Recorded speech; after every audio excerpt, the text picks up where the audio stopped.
Hello students, my YouTube channel education daily में आपका स्वागत है। आज हम आपको ज्यामितीय आकृतियों के बारे में बताएंगे।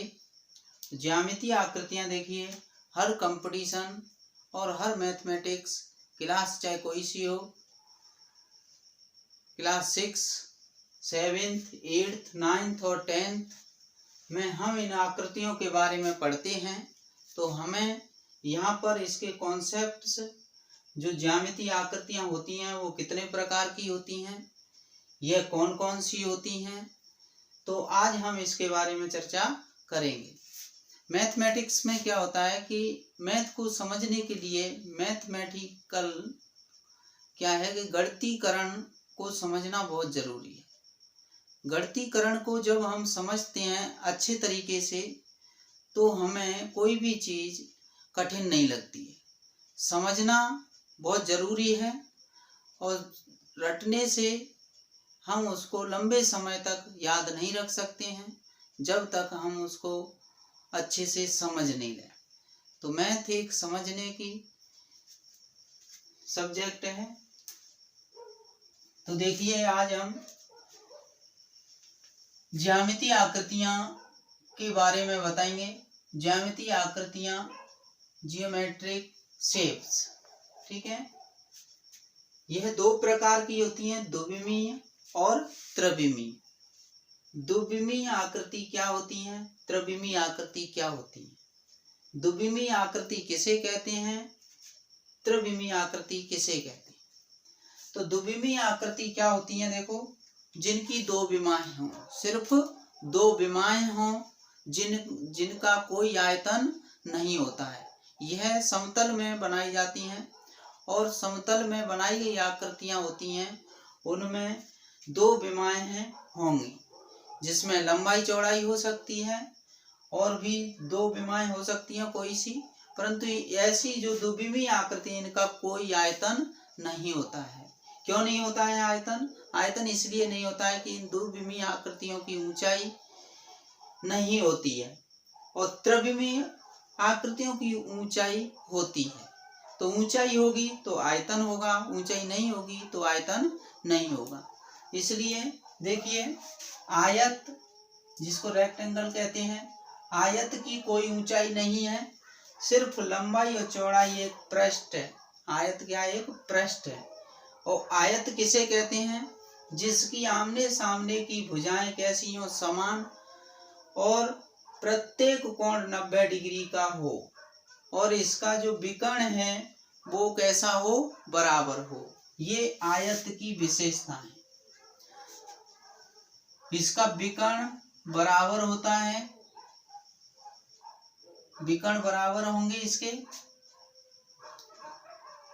वर्ग में चारों भुजाएं बराबर होती हैं, बराबर लंबाई की होंगी, और इसके विकर्ण भी बराबर होते हैं। विकर्ण बराबर होते हैं, इसके विकर्ण बराबर होते हैं। ये क्या है? विकर्ण बराबर होते हैं। त्रिभुज, त्रिभुज देखिए, त्रिभुज में क्या है, त्रिभुज तीन भुजाओं के आधार पर तीन प्रकार के होंगे। देखिए, विषम बाहु त्रिभुज, विषम बाहु त्रिभुज। दूसरा होगा समबाहु त्रिभुज, समबाहु त्रिभुज। और तीसरा होगा समद्विबाहु त्रिभुज, समद्विबाहु त्रिभुज, ठीक है। त्रिभुज भी तीन प्रकार के होंगे भुजाओं के आधार पर, विषम बाहु त्रिभुज, समबाहु त्रिभुज और समद्विबाहु त्रिभुज। आगे इन सभी के बारे में एक एक करके हम पढ़ेंगे, इनके क्षेत्रफल और परिमाप के बारे में भी बताएंगे आप। समांतर चतुर्भुज, जिसके दोनों विकर्ण बराबर नहीं होते हैं, और आयत के दोनों विकर्ण बराबर होते हैं, यही अंतर है दोनों में। समचतुर्भुज में विकर्ण बराबर नहीं होते हैं विकर्ण बराबर नहीं होते हैं और वर्ग में विकर्ण बराबर होते हैं। वृत्त, देखिए अब वृत्त है तो वृत्त की त्रिज्या होती है, केंद्र बिंदु O है और O को परिधि से मिला दे तो हमें वृत्त की त्रिज्या प्राप्त होगी। तो वृत्त भी कैसा, एक द्विविमीय आकृति का है, तो वृत्त हो गया। अब इन सभी आकृतियों के बारे में हम एक एक करके इनका क्षेत्रफल, परिमाप, इनकी क्षेत्रफल और परिमाप के बारे में हम पढ़ेंगे। तो देखिए द्विविमीय आकृतियों में पहले आकृति आती है आयत, रेक्टेंगल, दूसरी वर्ग है, त्रिभुज है, समांतर चतुर्भुज है, समचतुर्भुज है, वृत्त है और समलंब चतुर्भुज है। अगली आकृति है 7 समलंब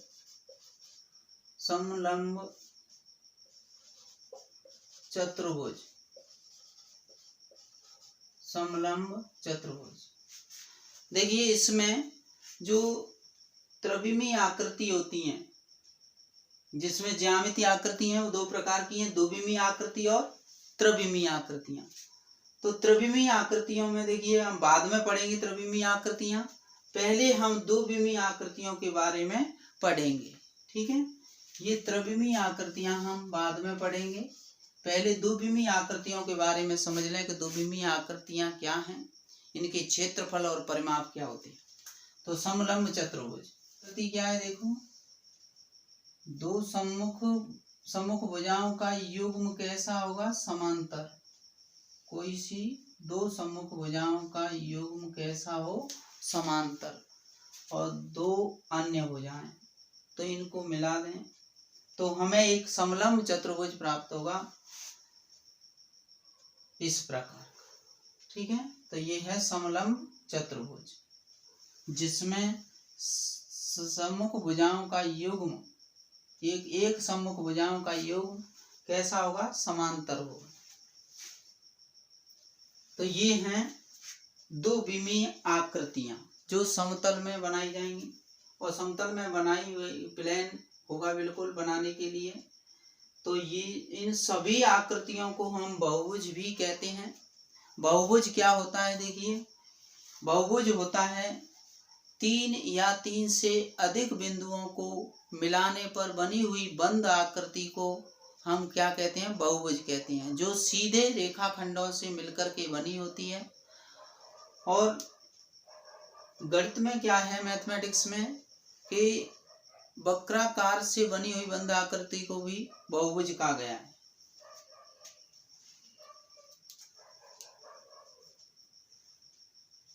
तो आइए हम इसके एक एक आकृति को पढ़ते हैं। आयत, रेक्टेंगल।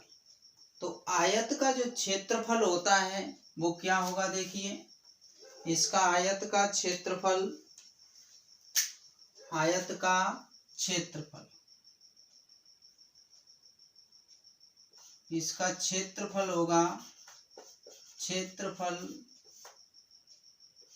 आयत का लंबाई गुणा चौड़ाई, लंबाई गुणा चौड़ाई, यानी लंबाई का गुणा हम चौड़ाई से कर दें तो हमें आयत का क्षेत्रफल प्राप्त होगा। यानी L इंटू बी या LB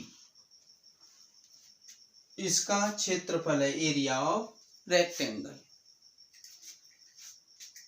इसका परिमाप क्या होगा, देखिए परिमाप क्या होता है, बहुभुज की सभी भुजाओं की मापों के योग को हम परिमाप कहते हैं।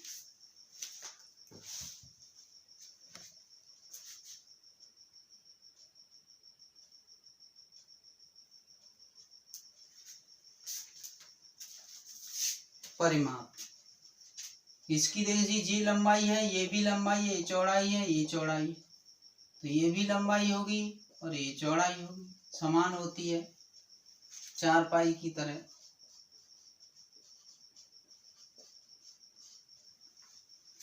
तो परिमाप क्या होगा, सभी भुजाओं का योग कर दें चारों ओर का, तो लंबाई प्लस चौड़ाई, लंबाई प्लस चौड़ाई, तो लंबाई प्लस चौड़ाई प्लस लंबाई प्लस चौड़ाई, इस प्रकार से। तो चारों भुजाओं का योग कर देंगे तो देखिए क्या होगा, लंबाई और लंबाई, कितनी लंबाई होंगी, 2 लंबाई, और चौड़ाई कितनी होंगी, 2 चौड़ाई हो जाएंगी, 2 चौड़ाई, जो 2 चौड़ाई होंगी तो 2 चौड़ाई लिख देंगे। इसका परिमाप आएगा 2 गुणा लंबाई प्लस चौड़ाई, लंबाई प्लस चौड़ाई आ जाएगा परिमाप। तो देखिए ये आयत का क्षेत्रफल है और ये आयत का परिमाप है। तो हमें क्या करना है, कोई ज्यादा कठिन नहीं, कोई चीज देखो समझ लें। तो यह क्या है, आयत है। आयत में लंबाई चौड़ाई 2 भुजाएं होती हैं, लंबाई और चौड़ाई। तो क्षेत्रफल निकालें, जब हम एरिया निकालें इसका, इस आयत का क्या निकालें, एरिया, इसका एरिया ये निकालें कि ये एरिया कितना है, ये क्षेत्रफल कितना है। तो क्षेत्रफल निकालने का जो सूत्र है वो है लंबाई गुणा चौड़ाई, L गुणा B, LB लिख देंगे। परिमाप पूछता है तो परिमाप में क्या है, देखिए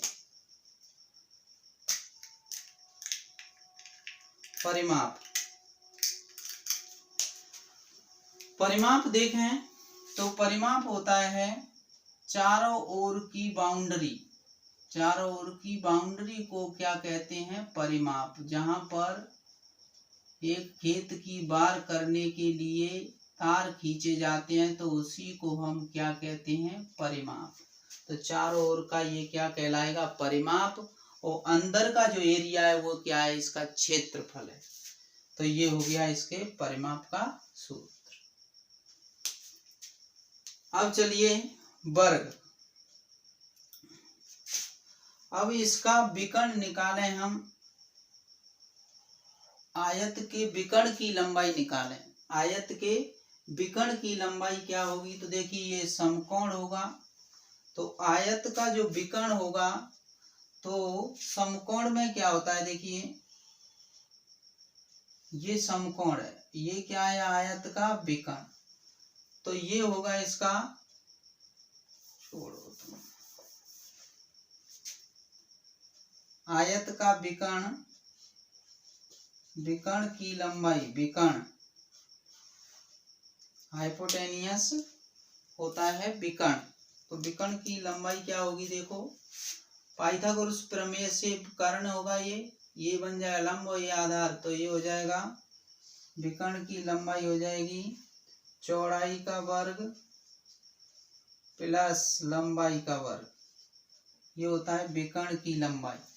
विकर्ण की लंबाई निकालने का सूत्र है। आयत का अगर विकर्ण निकालना हो तो उसका सूत्र है वर्गमूल चौड़ाई का होल स्क्वायर प्लस लंबाई का होल स्क्वायर। किससे आया, पाइथागोरस प्रमेय से। पाइथागोरस प्रमेय ये है, ये होता है कर्ण, ये होता है लंब और ये होता है आधार। इसी प्रकार हम इसमें देखें तो इसमें भी ये 2 समकोण बनेंगे। ये 90 डिग्री कोण है, लंब की जगह चौड़ाई है और आधार के स्थान पर लंबाई है और कर्ण के स्थान पर क्या है, इसका विकर्ण। क्या है, विकर्ण, हाइपोटेन्यूस। तो विकर्ण क्या है, देखिए विकर्ण ये है, तो हम विकर्ण निकाल लेंगे तो कर्ण। तो जैसे इसका फॉर्मूला होता है कर्ण का निकालने का, तो कर्ण बराबर होता है आधार का होल स्क्वायर प्लस लंब का होल स्क्वायर। तो ये होगा विकर्ण का स्क्वायर, बोलते हैं इसको स्क्वायर। अब वर्ग क्या है, देखिए वर्ग की चारों भुजाएं समान लंबाई की होती हैं। चारों भुजाएं कैसी होंगी, समान लंबाई की होंगी। वर्ग की चारों भुजाएं समान लंबाई की होती हैं। ये भुजा है उतने की, ये भुजा है, यह भी भुजा है इसकी ये, और ये भी भुजा है, यानी इसकी साइड SIDE साइड। तो साइड मीन्स मतलब ये मान लो कि ये साइड है इसकी, ये लंबाई की साइड ये है, ये लंबाई साइड ये है, ये लंबाई साइड ये है, ये लंबाई साइड ये है। तो इसका जो क्षेत्रफल होता है वर्ग का, क्या होता है क्षेत्रफल, वर्ग का क्षेत्रफल होता है भुजा स्क्वायर, वर्ग का क्षेत्रफल होगा भुजा स्क्वायर, वर्ग का क्षेत्रफल क्या होगा भुजा स्क्वायर। वर्ग का परिमाप क्या होगा, वर्ग का परिमाप होता है चारों भुजाओं का योग। तो जैसे हम लिखें भुजा प्लस भुजा प्लस भुजा प्लस भुजा, तो चारों भुजाओं का योग कर दें तो हमारा परिमाप आ जाएगा 4 गुणा भुजा, 4 गुणा भुजा, ये वर्ग का परिमाप है। और वर्ग का अगर विकर्ण निकालें तो देखो विकर्ण कैसे, वही पाइथागोरस प्रमेय से निकालेंगे विकर्ण। तो पाइथागोरस प्रमेय से निकालें इसका विकर्ण, वर्ग का विकर्ण, वर्ग का विकर्ण होगा, देखिए वर्गमूल, वही सूत्र लगाना है पाइथागोरस प्रमेय का, भुजा स्क्वायर लंब आधार स्क्वायर प्लस लंब स्क्वायर, तो भुजा स्क्वायर लिख देंगे, ठीक है। तो अब इसको हल करेंगे तो ये आएगा वर्गमूल 2 गुणा भुजा स्क्वायर, क्यों 2 बार है, भुजा स्क्वायर 2 बार आ जाएगा। तो इसका जो विकर्ण आएगा तो भुजा वर्गमूल 2 आएगा। विकर्ण की इसकी लंबाई मापें हम या निकालें किसी भुजा से तो हमें ये सूत्र लगाना होगा, भुजा वर्गमूल 2, भुजा वर्गमूल 2। तो देखिए वर्ग का क्षेत्रफल याद कर लेना है, भुजा स्क्वायर, वर्ग का परिमाप 4 गुणा भुजा, वर्ग का विकर्ण, भुजाएं, भुजा वर्गमूल 2। तीसरी आकृति है त्रिभुज, त्रिभुज, त्रिभुज इसको बोलते हैं ट्रायंगल, ट्रायंगल क्या बोलते हैं ट्रायंगल। तीसरी आकृति है त्रिभुज। तो यह भी द्विविमीय आकृति है जिनके बारे में हम पढ़ रहे हैं। तो त्रिभुज ये होता है त्रिभुज, मान लीजिए त्रिभुज ABC है एक त्रिभुज, और ये इसकी ऊंचाई है, तब त्रिभुज का क्षेत्रफल क्या होगा। देखिए ये क्या है इसकी H ऊंचाई, ये क्या है इसका आधार, आधार, और ये है इसकी ऊंचाई, क्या है ये ऊंचाई। तो देखिए हमें त्रिभुज का जो क्षेत्रफल निकालना है इसका, तो कैसे निकालेंगे त्रिभुज का क्षेत्रफल, त्रिभुज ABC का क्षेत्रफल निकालें तो ये होता है 1/2 आधार गुणा ऊंचाई, आधार गुणा ऊंचाई। कब होता है ये क्षेत्रफल, जब होगा जब हमें त्रिभुज का आधार दिया है और त्रिभुज की ऊंचाई दे रखी है, तब हम त्रिभुज का क्षेत्रफल इस प्रकार से निकालते हैं 1/2 आधार गुणा ऊंचाई। त्रिभुज का क्षेत्रफल किस तरीके से निकालना है, 1/2 आधार गुणा ऊंचाई। अब देखिए त्रिभुज का क्षेत्रफल निकालने का ये सूत्र लगाना है जब हमें त्रिभुज का आधार और ऊंचाई दी है, जब हमें त्रिभुज का आधार और ऊंचाई, त्रिभुज का आधार और ऊंचाई दी है, ठीक है, तब हमें ये सूत्र का प्रयोग करना है। अगर हमें त्रिभुज की ऊंचाई नहीं दे रखी है और त्रिभुज की तीनों भुजाएं दे रखी हैं तो हम हीरोन के सूत्र द्वारा त्रिभुज का क्षेत्रफल ज्ञात करते हैं। जैसे ये त्रिभुज है, मान लीजिए इसकी भुजा दे रखी है, ये मान लीजिए ए सेंटीमीटर है, ये 20 सेंटीमीटर है, या मीटर है या किलोमीटर कुछ भी हो सकती है, ये सी है। त्रिभुज की 3 भुजाएं हो गई ए बी सी। तब त्रिभुज का क्षेत्रफल हम किस प्रकार से निकालेंगे? तो देखिए, त्रिभुज का क्षेत्रफल निकालें तो इसमें हम इस त्रिभुज, जब त्रिभुज की तीनों भुजाएं दी हैं, जब त्रिभुज की तीनों भुजाएं दी गई हैं, तो हम त्रिभुज का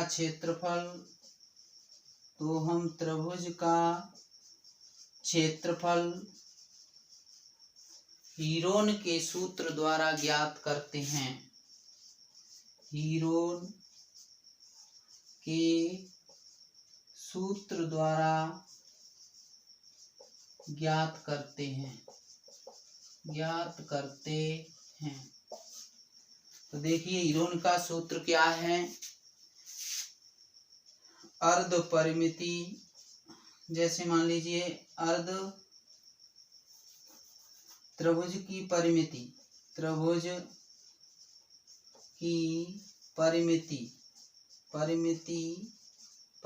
कहते हैं परिमाप को, और परिमाप होता है तीनों भुजाओं का योगफल। ए प्लस बी प्लस सी, तीनों भुजाओं का योग कर दें तो हमें त्रिभुज का परिमाप प्राप्त होता है। त्रिभुज की परिमिति होगी, वही परिमाप है, तो इसे लिखेंगे हम ए प्लस बी प्लस सी। अब यहाँ पर देखिए, त्रिभुज की अर्ध परिमिति, अर्ध मतलब आधी, अर्ध परिमिति, त्रिभुज की अर्ध परिमिति S बराबर ए प्लस बी प्लस सी बटे 2 लिख देंगे।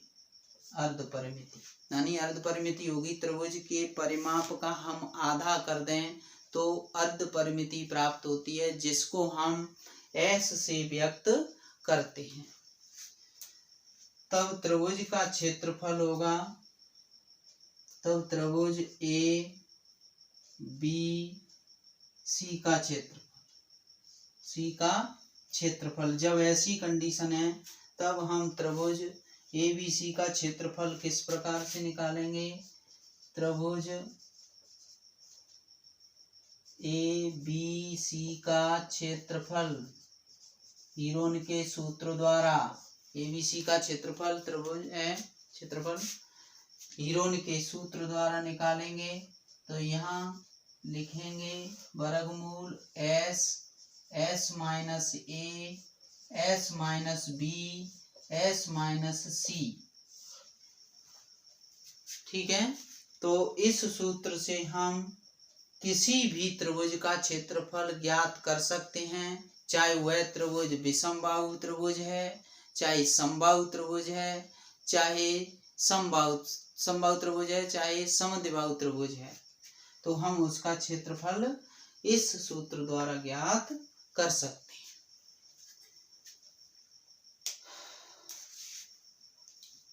अब ऐसे मान लीजिए ये समद्विबाहु त्रिभुज है, तो समद्विबाहु त्रिभुज का क्षेत्रफल हम इसी से ज्ञात कर सकते हैं। समबाहु त्रिभुज का क्षेत्रफल हम इससे ज्ञात कर सकते हैं। समबाहु त्रिभुज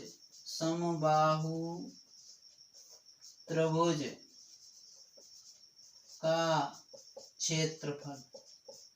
क्षेत्रफल हम इसी सूत्र से निकालेंगे, तो हमें प्राप्त होगा वर्गमूल 3/4 भुजा स्क्वायर, ये प्राप्त होगा। इससे ही निकाल लेंगे। जब ये समबाहु त्रिभुज दिया है जिसकी सभी भुजा कैसी हैं? समान लंबाई की होंगी सभी भुजाएं, तो वह क्या होगा? समबाहु त्रिभुज होगा। समबाहु त्रिभुज का क्षेत्रफल निकालने का ये फॉर्मूला है। भुजा, ए क्या है इसकी भुजा है, तो वर्गमूल 3/4 भुजा स्क्वायर इसका क्षेत्रफल निकालने का सूत्र है समबाहु त्रिभुज। चलिए समांतर चतुर्भुज क्या है देखिए,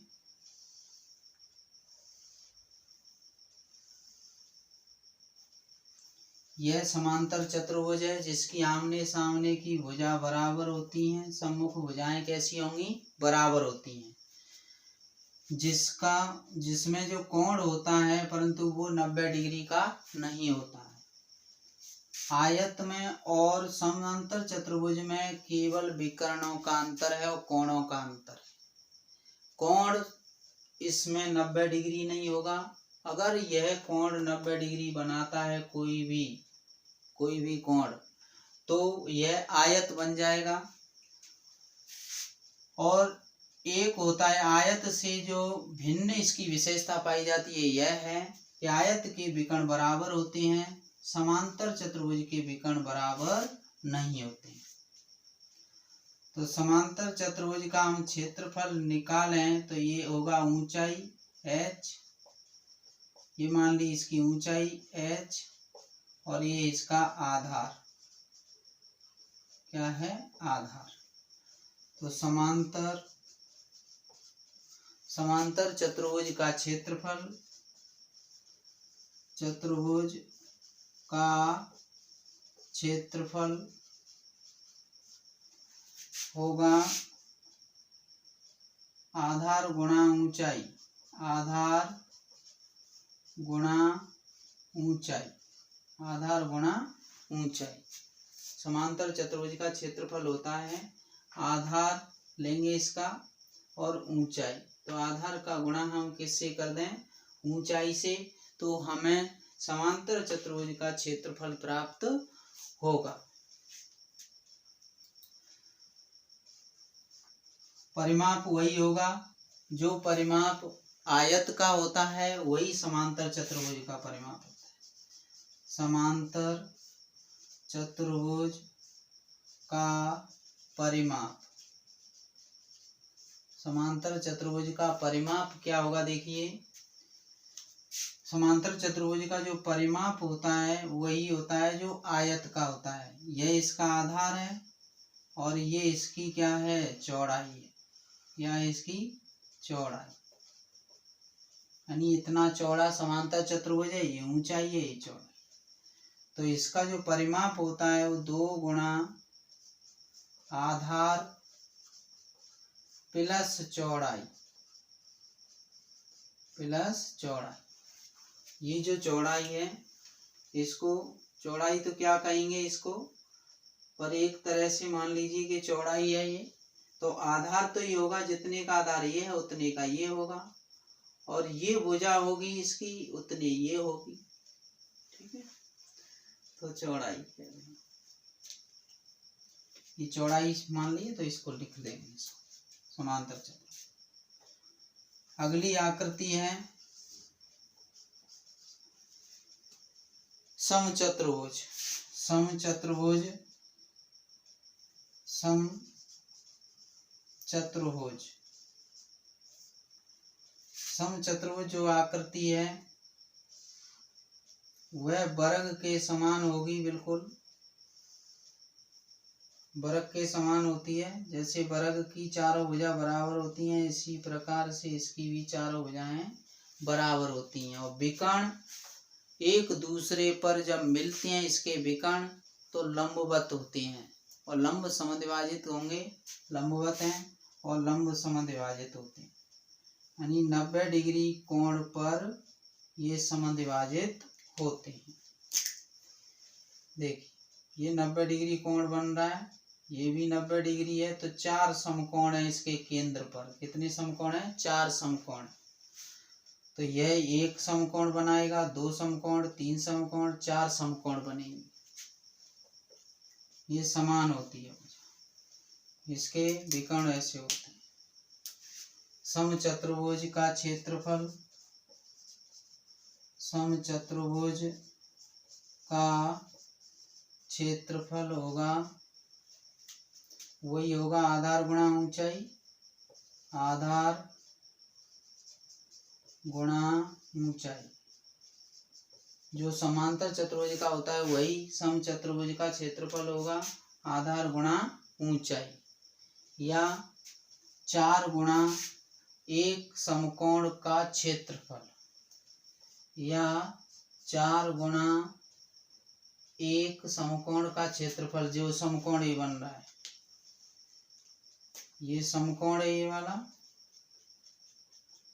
ये समकोण बन रहा है एक। यहाँ पर ये 90 डिग्री कोण है तो एक समकोण है। तो एक समकोण का जितना क्षेत्रफल होगा उसका 4 गुना हम कर दें तो हमें समचतुर्भुज का क्षेत्रफल प्राप्त होगा। 4 गुना समकोण का क्षेत्रफल 1/2 आधार गुणा ऊंचाई, तो आधार ये होगा और ऊंचाई ये होगी। ठीक है, तो समकोण का क्षेत्रफल यानी एक समकोण का हम क्षेत्रफल निकाल लें इसका और 4 का गुणा कर दें, यानी 4 गुणा कर दें उसको, तो हमें पूरे समचतुर्भुज का क्षेत्रफल प्राप्त होगा। समचतुर्भुज का परिमाप, चारों भुजाओं का योग, चारों भुजा एक जैसी होंगी, ये लंबाई, ये लंबाई, ये लंबाई, ये लंबाई, तो 4 गुणा भुजा वही वृत्त का परिमाप है, वही समचतुर्भुज का परिमाप होता है। अगली आकृति देखेंगे, वृत्त।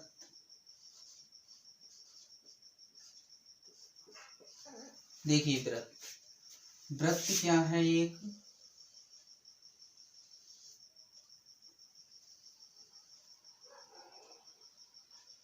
परिधि पर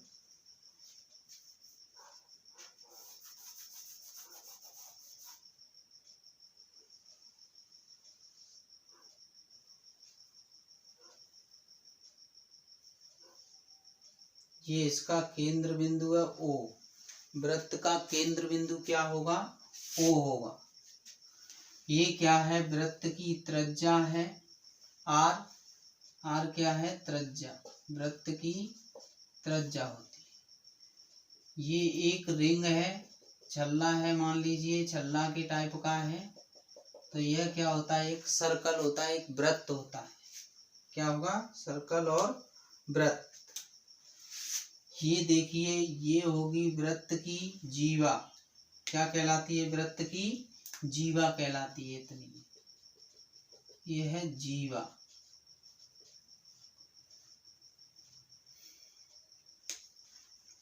और जो अंदर का ये टुकड़ा है, ये वाला, ये कहलाएगा वृत्तखंड। क्या कहलाएगा? ये अंदर का टुकड़ा, ये कहते हैं हम इसको वृत्तखंड। क्या कहते हैं इसको? वृत्तखंड। वृत्त का एक टुकड़ा काटा हुआ मान लीजिए, तो ये है वृत्तखंड। वृत्तखंड बोलते हैं इसको, वृत्तखंड। अब देखिए इसमें, यहाँ पर मान लीजिए ऐसे ये हो जाए, इसमें 2 त्रिज्याएं मिलके बनाए तो ये बनेगा त्रिज्यखंड। क्या बनेगा? ये त्रिज्यखंड।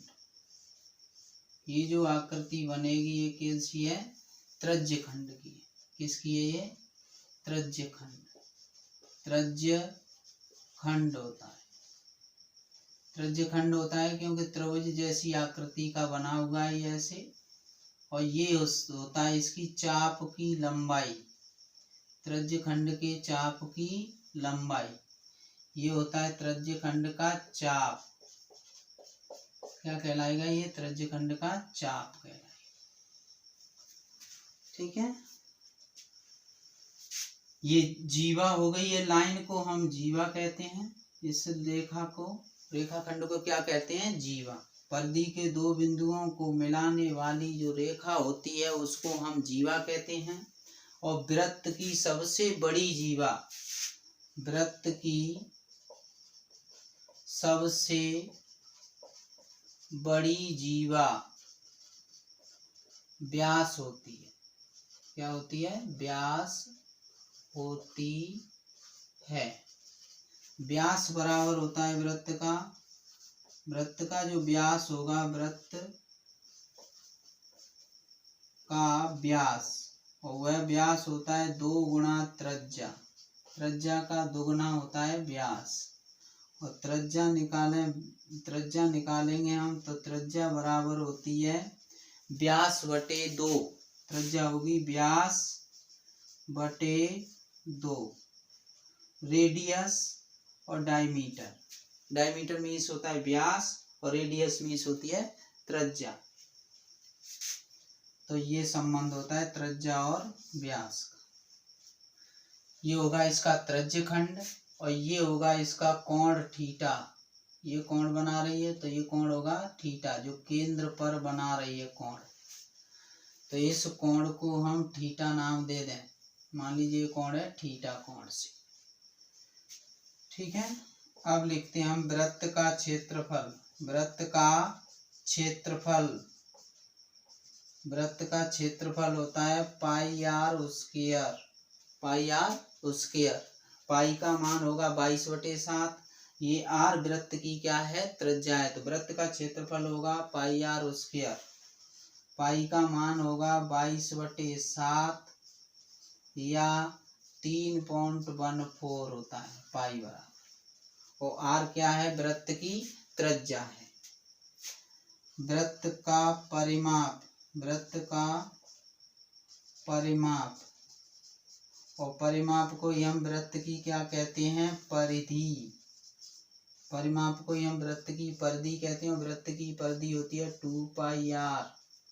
वृत्त की परिधि क्या होगी, 2 पाई आर।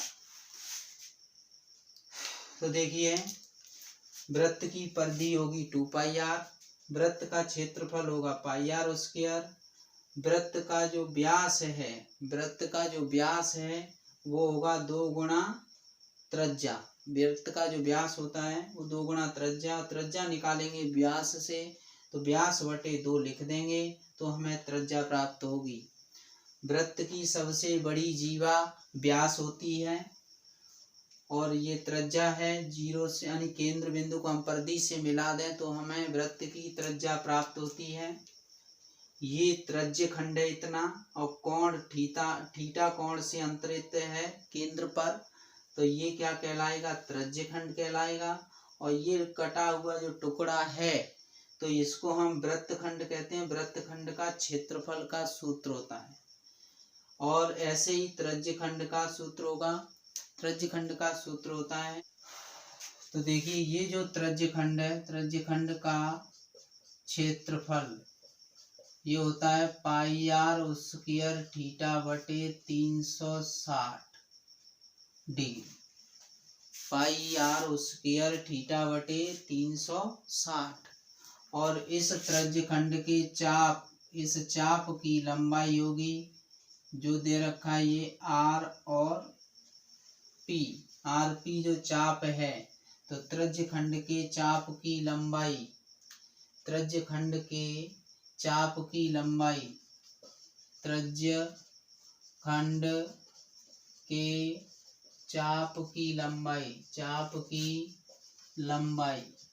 और त्रिज्य खंड के चाप की लंबाई होती है परिधि से। तो देखिए परिधि से कितने मान हैं, 2 पाई आर थीटा बटे 360 डिग्री। ठीक है, तो इसको काट के लिख देंगे इससे भले ही। तो पाई आर थीटा बटे 360 दिख रहा था उधर। ठीक है, पाई आर थीटा बटे 180 डिग्री। तो देखिए ये जो त्रिज्य खंड है ये वाला, इसका जो क्षेत्रफल होगा त्रिज्य खंड का तो वो होगा इतना। ठीक है, और त्रिज्य खंड के चाप की लंबाई का जो सूत्र होता है तो ये होगा, इससे निकालेंगे त्रिज्य खंड की चाप की लंबाई। चाप ये है ORP। ORP क्या है, इसका चाप है। ये चाप है ये वाला, देखो ऐसा ये चाप है, तो इस चाप की लंबाई है, ये चाप की लंबाई इस तरह का, ये केंद्र पर है, तो हम इस चाप की लंबाई की बात कर रहे हैं, आर और पी की। इस चाप की लंबाई ये होगी, ये सूत्र है चाप की लंबाई ज्ञात करने का। त्रिज्यखंड का क्षेत्रफल ज्ञात करने का ये सूत्र पाई आर स्क्वायर थीटा बटे 360 लिखते हैं।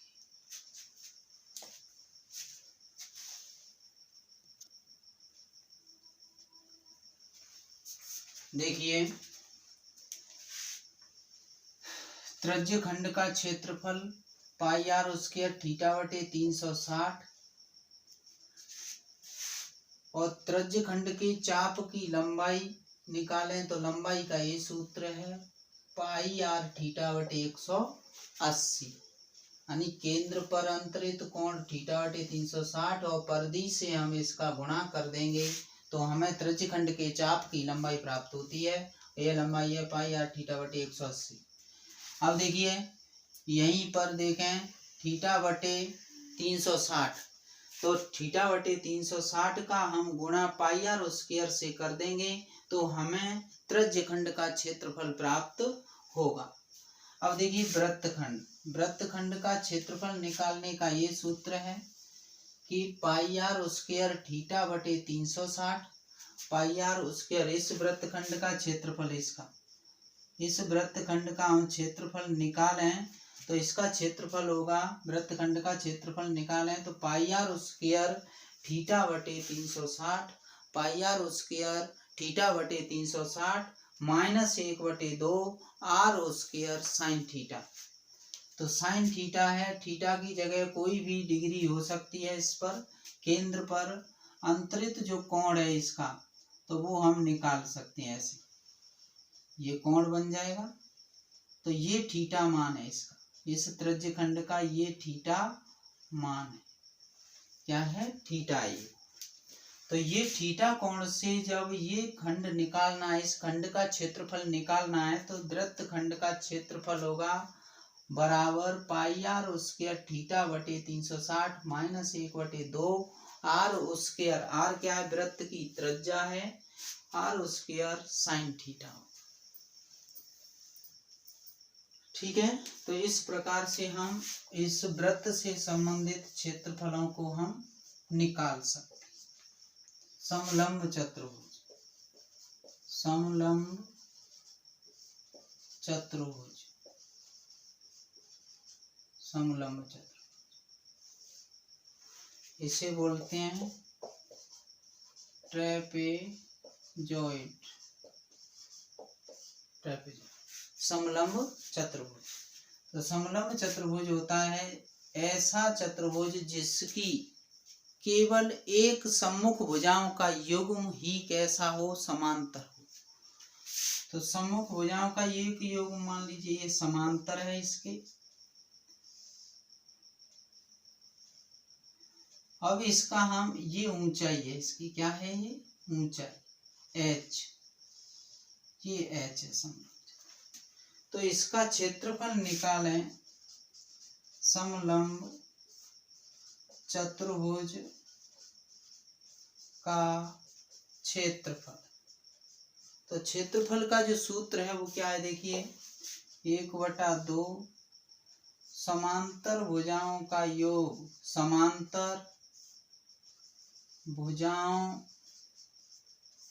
समांतर भुजाएं लेंगे, ये वाली समांतर भुजा है इसकी और ये वाली समांतर।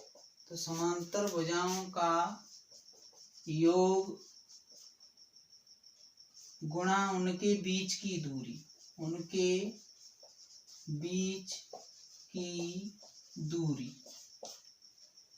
जैसे मान लीजिए ये 20 मीटर है और ये मान लीजिए 15 मीटर है ना, और ये क्या है उनकी बीच की दूरी है, मान लीजिए ये दे रखी है 10 मीटर, बीच की दूरी कितनी है 10 मीटर। तो इसका क्षेत्रफल होगा 1/2 समांतर भुजाओं का योग 20 + 15 गुणा उनके बीच की दूरी 10। इससे इसको काट दें 5 बार, 20 और 15 35, गुणा 5, 15 एक 5, 1 15 165 वर्ग मीटर इसका क्षेत्रफल हो। तो ये समलंब चतुर्भुज का क्षेत्रफल निकालने का सूत्र क्या है? देखिए, समलंब चतुर्भुज का क्षेत्रफल 1/2 समांतर भुजाओं का योग गुणा उनके बीच की दूरी। तो ये कंप्लीट होती हैं आपकी द्विविमीय आकृतियों के क्षेत्रफल और परिमाप। हमारा वीडियो आपको कैसा लगा कमेंट में लिखें, और इसी प्रकार से जो नेक्स्ट जो वीडियो आएंगी तो उनके लिए आप हमारे चैनल को सब्सक्राइब करें। सब्सक्राइब करोगे तो हमारी वीडियो आपके पास पहुंच जाएगी।